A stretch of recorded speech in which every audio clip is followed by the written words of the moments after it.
السلام علیکم دوستانو، په دې هیله چې ټول به راته روغ او جوړ یاست. له ملي لوبو وروسته کریم جنت یو ځل بیا د پېښور کوڅو کرکټ ته ورستون سو.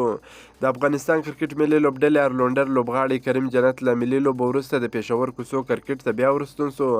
هغه په یوه لوبه کې د 303 منډې ملګرتیا کړې ده چې افغانان یې سخت غوسه کړي دي.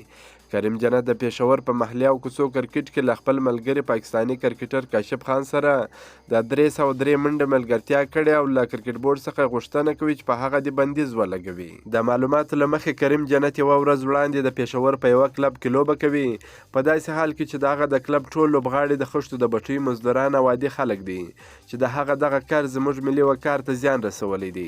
بلخو افغان کرکټ ملي لوبډله په کابل کې د پاکستان سره د لوبلړۍ لپاره په تمریناتو بوخته ده چې یو زیات شمیر لوبغاړي پکې ځای لري. که کریم جنت په لوبډله کې اعلانیږي نو هغه به په فوق‌العاده لوبغاړو کې وي. هیره دې نه وي چې هر کرکټ بورډ د خپلو ملي لوبغاړو لپاره قوانین لري چې له مخې محلي کرکټ نشي کولی، او هند کرکټ بورډ خو ورته په بهرنیو لیګونو کې د لوبېدو اجازه هم نه ورکوي. خو د کریم جنت د محلي لوبو نه داسې ښکاري چې په افغان کرکټ بورډ کې هیڅ قوانین نشته، یا هم د کریم جنت په څیر لوبغاړي ترې استثنا دي.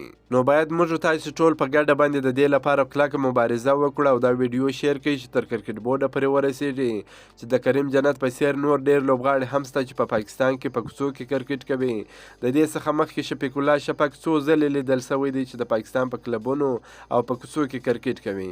نو کرکټ بورډ په دوی باندې بندیز ولګوي چې په دوی باندې ډیر بندیز ولګول سي، نو خپله به بیا د دې لوبو څخه منع سي. که مو دا ویډیو خوښه شوې در سره لایک کړئ او د خپلو ملګرو سره هم شیر کړئ. د نور تازه معلوماتو لپاره هم زموږ سره اوسئ. تر بلې ویډیو پورې د الله په امان.